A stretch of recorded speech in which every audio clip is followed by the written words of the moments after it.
Chloe and we're back with another video. You guys, this is Ready to Love season 7 episode 6. The episode was about a 6, okay? I mean, we did have some good moments in there, but overall I'm gonna give it a 6, okay? If this is your first time here, do me a favor, sit back, relax, watch this video to the end, and if you like what you see and you like what you hear, go ahead and hit that subscribe button. If you are one of my returning subscribers or members, hey y'all, how you doing? Leave me some yellow hearts and let me know you stopped by. Okay, so let's get into the things of the things. All the men meet up with Tommy at the church bar. Tommy tells them that he wants them to focus on their top connections. One or two who makes their heart beat, makes their mind wonder, and who makes them move like Usher. Ciao. Anyways, he says it's time to start asking the ladies the hard questions. Who's gonna be there to support you and who you can support? And don't forget, this is the most important one of them all. What side of the bed you sleep on? Child, Tommy need to go ahead. I'm not doing this with him. I'm just not doing this with them. Tommy tells them it takes a lot more than love to build a life together. So you need to find out who you're compatible with, where you fit, and who fits you. Then he tells them that at the end of the week, he's throwing them a dinner for everybody. Everybody? Everybody. Okay, now that's my type of tea, okay? Because y'all know whenever we have a dinner with everybody, it's going to get real messy, real quick, real bad. So all the men are leaving and they're like, hold up. Pause, take a second. Because Tommy didn't tell us we had the power. Tommy didn't tell us one of the ladies was going home. So what that mean? That mean that one of y'all going home too. That's what that mean. So Blake, Lyndon, Anthony, Mercedes, Cynthia, and Sue, they go to an obstacle course. Cynthia says that she plays to win. Lyndon, with his slow self, is just all in her way. Lyndon said, well, she's the worst one playing. I don't understand how she feel like she winning something when she's the worst one. I said, child, not them really in competition with each other. I'm not gonna lie, the date looked like it was a lot of fun. Blake said that this was a great bonding experience for them and that they really turned into big kids. They did. And it looked like a lot of fun, like the water guns and the swinging back and forth. Like, that's my type of fun. I like that type of stuff. I'm trying to get more active because I'm trying to get skinnier, y'all. So Anthony tells us that his biggest connection is with Cynthia and Mercedes. So of course he go grab Mercedes and he pulls her to the side and they're about to play for your heart like in Love and Basketball, okay? It's like, no, they not though. But they are about to play a game of Connect 4 and he told her that if she loses, he wants her to tell him something about herself that she normally wouldn't tell someone in this process. So of course they play and she lose. So now she's like, so what do you want to know? He was like, whatever you want to tell me. It doesn't really matter. She tells him that she's a little bit intimidated by the fact that he already has his life pretty much together, like he's established. He already has a child. She doesn't know where she would fit in that situation. He's like, don't count yourself out too soon. You can figure out how to make this work together. That brought her a lot of comfort. I am really liking Anthony. I'm really liking the little bits and pieces that I'm getting of Anthony, okay? Because we still don't really know who he is. Come to find out, Lyndon still ain't using his phone to call people because Sue said, you still haven't called me. And he was like, I have been messaging you and you haven't been messaging me back. And she was like, well, what I look like answering you when you don't answer me? Pretty much, okay? It basically comes down to the fact that he has a different life schedule than they do. So normally when they're out sleeping, he's out working. And when they're out working, he's at home sleeping. So the lifestyles are completely different. Sue said, I'm not sitting up waiting for you to call me, sir. I gotta go to sleep. And I'm not mad at her for that at all. So basically, in this conversation, if you ask me, she shut him down. So now that Lyndon realized that there's nothing going on between him and Sue, he decided he gonna go grab Mercedes because she's been one of his top connections the whole time. So he pulled her to the side and she sat down and he tells her, I just want to get to know you a little bit better. And she's like, well, is there anything in particular you want to know? And he was like, well, do you like me? And she was like, romantically? Child said, yeah, romantically. He was like, well, yeah, since this is a dating show for love. Child, that means no, Lyndon. You didn't get it? I don't see how you didn't get it. You didn't get it? I got it. You didn't get it? Oh, wow, that's crazy. So she's like, I'm getting friend vibes from you, Lyndon. It's not romantic. Sorry to tell you. Bubble burst, but it is what it is. So now Lyndon just sitting there confused because he's trying to figure out where am I going wrong? Everywhere.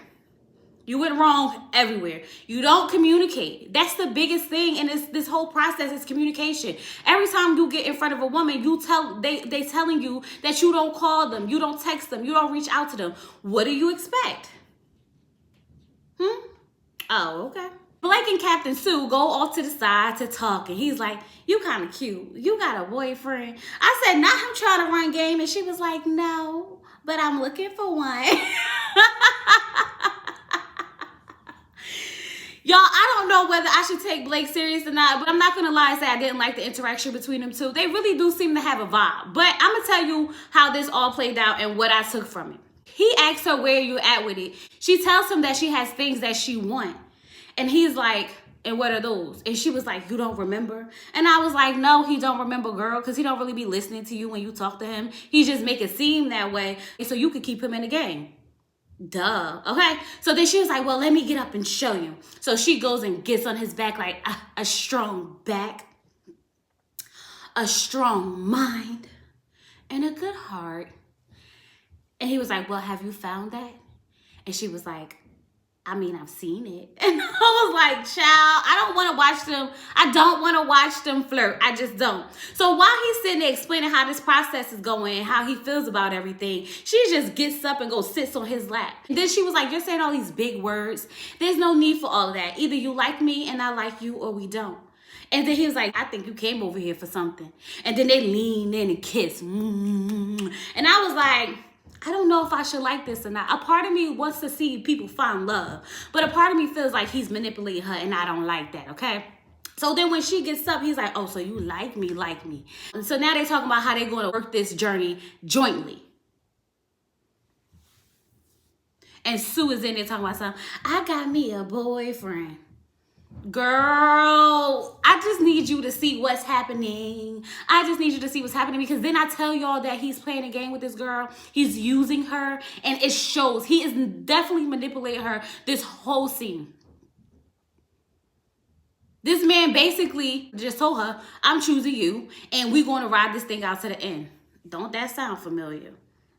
Now, when she be in here in the next 2 episodes talking about something, he's asking me who I'm going on dates with, what time I'm done. Like, he's just doing too much. Don't say nothing, Captain Sue, because Jeffri tried to warn you, girl. Anyways. So, Blue and Jeffri go on a date, and I'm just going to say it, y'all. Jeffri here, this whole scene was bothering the crap out of me. I'm just like, girl, what is happening? You know what? Because at first I was like, I'm not going to talk about her hair. I'm not going to do it. But if I could talk about Andre's curl braid puff thing going on, we could talk about Jeffri's hair too. It's a mess, sis. It's a mess. Y'all saw it. Anyway, so she wore blue for Blue.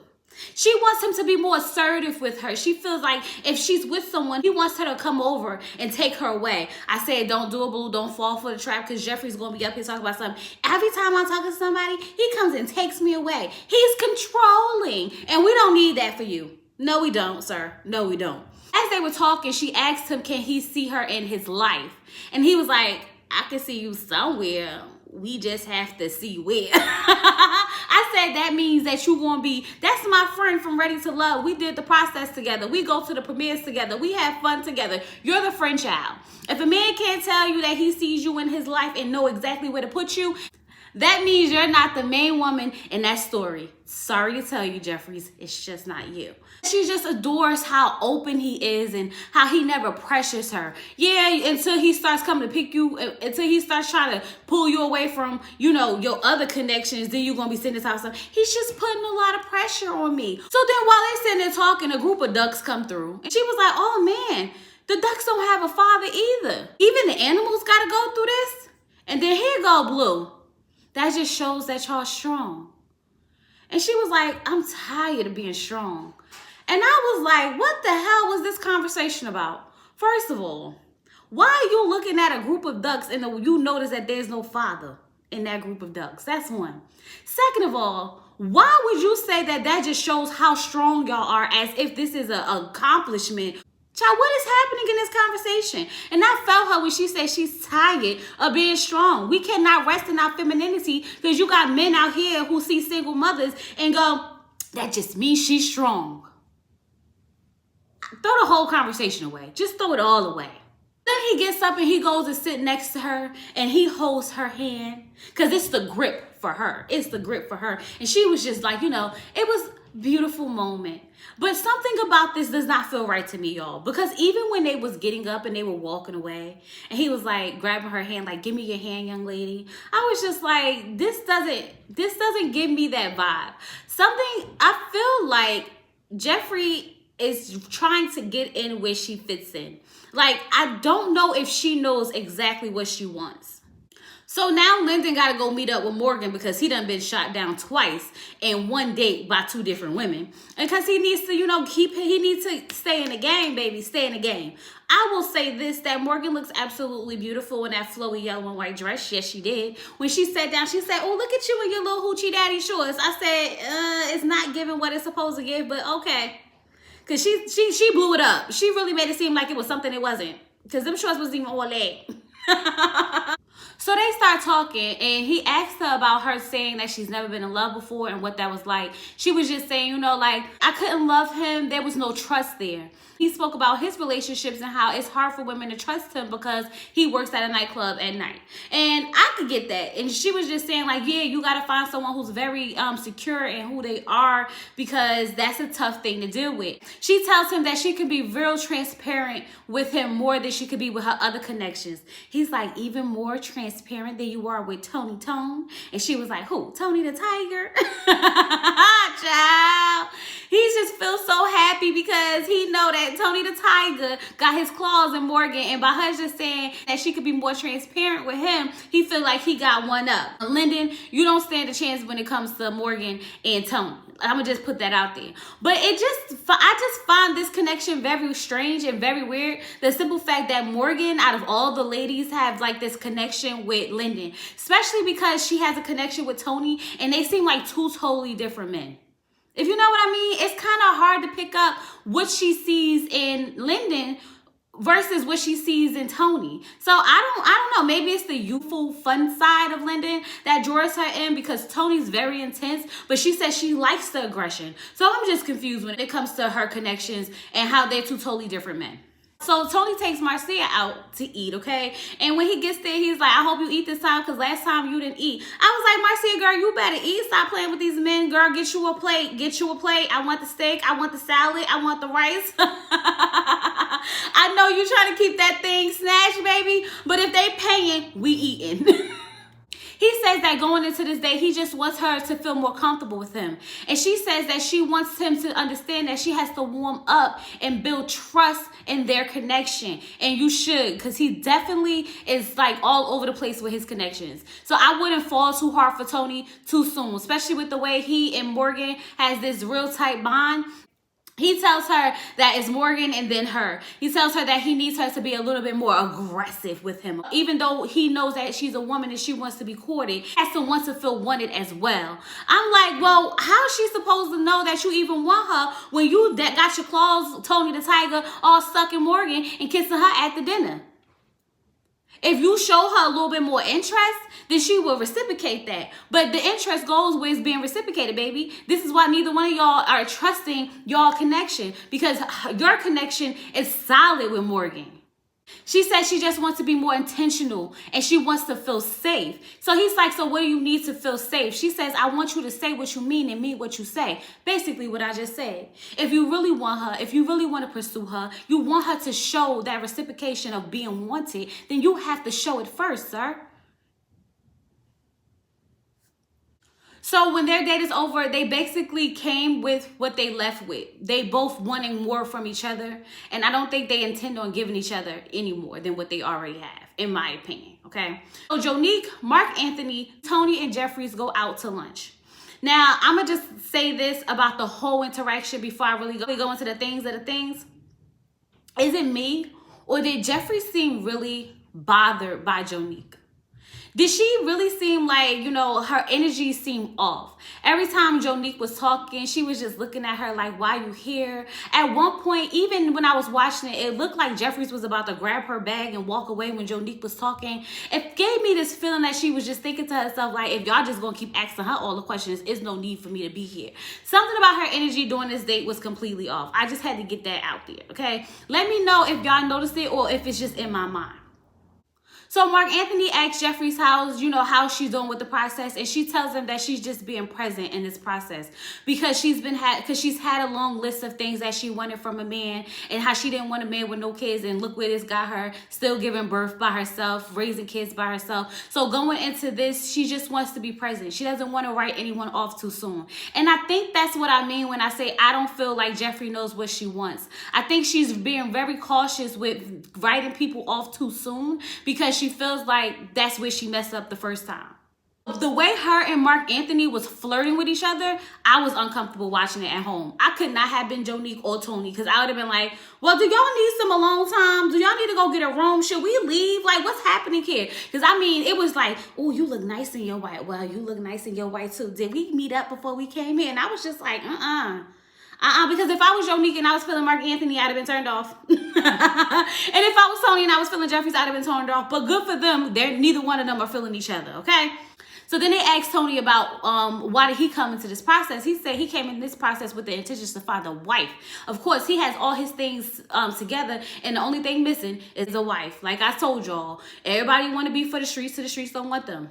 Now look at him. I'm looking for a wife now, almost 50 years old. Boy, whatever. The way Jonique explained what she wants in a man, I absolutely love. I hate the cliche of he gotta be tall, he gotta make this much money, he gotta have no kids. The way she described the man that she wants shows that she really knows what she's looking for in a man. She says she needs an alpha male. She likes a man who knows who they are and what they want. Not conceited, but just know who they are and what they want, who will put her and her kids first after God. A man who she could confide in and trust that he will keep it between them two no matter what happened because he is solid. I said, girl, did she say she been to therapy? Because I feel like she did. I definitely feel like she did. And I think that's a great way to start with what you're looking for in a man. But how can you tell if that man is going to be that man? It's hard to know if you're going to be able to trust these men because these men are not trustworthy sometimes. Whew. But I felt it. I definitely did. I was sold on Jonique after that. I was like, Tony, I really like her. I really like her. So everybody meet up at Tony's dinner, okay? And baby, when I tell you that Marcia was wearing the hell out of that dress, it was painted on her body. The little shimmeries down the back, it was beautiful. I said, yes, girl, you better work it, and work it some more. I think I even went to her Instagram because I was trying to see if I had a picture of her in it because I wanted to show y'all because it was giving what was supposed to be gave. So Lyndon and Morgan gravitate towards each other and they're talking. Lyndon says, it's kind of hard to build a connection with someone else when you just stand out lying. You're lying because you just tried to do it with Sue, tried to do it with Mercedes, and then you tried to kiss Marcia not too long ago. Now all of a sudden, she's the only one that stands out. Child, get in where you fit in, I guess, Lyndon. Get in where you fit in. Tony's over there looking a little bothered, even though he said he doesn't, because as long as he's in the mix, Lyndon doesn't have a chance. We know that. But Lyndon doesn't know that. And the fact that you say that just shows the connection that you and Morgan have. It's obvious. I see it. We all see it. I think Morgan is playing on Lyndon's strings to stay in this game too, because there's no way she sees it for Lyndon. I don't see how. I just don't. And I keep trying to figure out, because they're two totally different people, what she sees in Lyndon. I don't know. Y'all let me know. If y'all see it, let me know. Anthony and Sue are having a conversation, and baby, I'm not even about to go into it because it was pointless. Obviously, they just don't see it for each other at the end of this conversation. Point blank, period. Moving on. So Tony comes out and he tells them, before we get into the things, Andre called me, and guess what? He's COVID free. Yay! But guess what? He wants to come back into the process. So how would y'all feel if I let Andre back in the process? Blue was like, I don't know. Because he know he gonna lose Jeffries if Andre come back in there.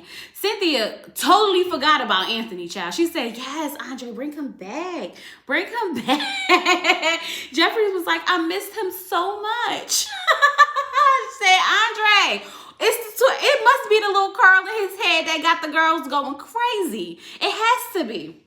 So they was like, yeah, you could bring him back. He's like, let me call him up. Hey, Andre. Yeah, they said it's cool. You coming? Oh, all right. Andre. Then Andre comes in there and I was like, oh.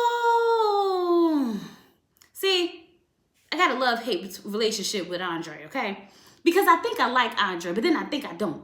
And I don't know if it's because of the hair and the ponytail or what, but something about him is throwing me off. And he stayed away for too long because I was really feeling him. I was really grooving with him. He wiped Cynthia's tears with his sleeve. I was like, I'm loving Andre. It's Andre for me. And then something about him when he came back, I just was not feeling. I don't know if it's the way he was coming too hard in deliberation, but something about him just seems different, you know, just a little off. So Tommy tells them, like, one man, one woman is going home tonight. So we're going to do deliberations right here, right now, just like this. Y'all let me know who you feeling, who you not feeling. Keep it real. Keep it 100. Give it to you straight. No chaser. Okay? Andre comes out the gate swinging. I just want to say I stayed connected with everyone. But I am a little disappointed in Mercedes because she did not reach out to me. She's like, maybe if you was expecting me to reach out to you, then I missed the mark. But to try to come at my character about it, yeah, it was kind of effed up because he basically said that she didn't have any sympathy or empathy and she didn't really care enough to reach out to see if he was okay. I was like, Andre, she just met you. It was like 3 days ago. You left the process. Nobody's going to run behind you and chase after you. Just because you got Jeffri's in a chokehold and Cynthia in a chokehold, they probably was bringing you soup and leaving groceries at the door. Don't mean that everybody else got to do that. I just felt like that was kind of unnecessary. Should she have just sent him a text message? Maybe, because that's what people do. But she didn't really have a connection with you when you was there. So why would you think that that would have been the first thing on her mind when she found out that you wasn't going to be coming back?